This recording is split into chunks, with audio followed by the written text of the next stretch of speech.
Ahojte, volám sa Rastislav Sabucha a za mnou je Vlkolínec.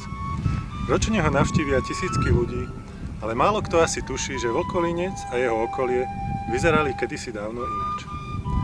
A ľudia, ktorí ho vybudovali, žili v úplne inom svete ako my. Ja sa snažím tento ich svet tak trochu oživiť.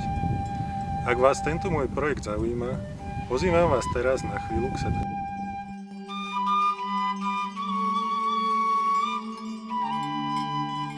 Tak toto je on, Vlkolínsky Betlehem. Vlastne iba taká jeho prvá časť. Môj otec sa narodil tu na Vlkolínci a ja som tu trávil veľkú časť svojho detstva. Ako malý chlapec som sedával u starkej v kuchyni a často som bol svedkom toho, ako sa ona, môj otec a jeho brat rozprávajú o starých časoch a spomínajú na to, ako to tu bolo, ako sa tu žilo.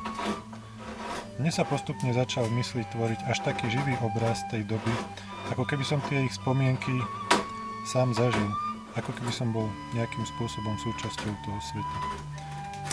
Neskôr mi prišlo veľmi ľúto, keď som videl, ako sa tu všetko mení a ako to všetko mizne.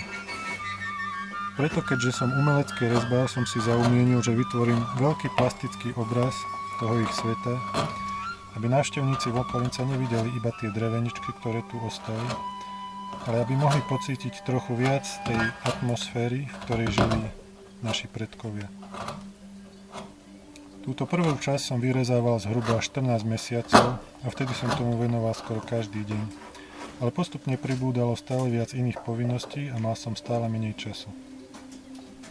Ja som sa však rozhodol v tomto diele pokračovať a vytvoriť do pozadia trojrozmerný obraz dediny a jej okolia, taký, aký ho videli naši predkovia niekedy pred 100 rokov.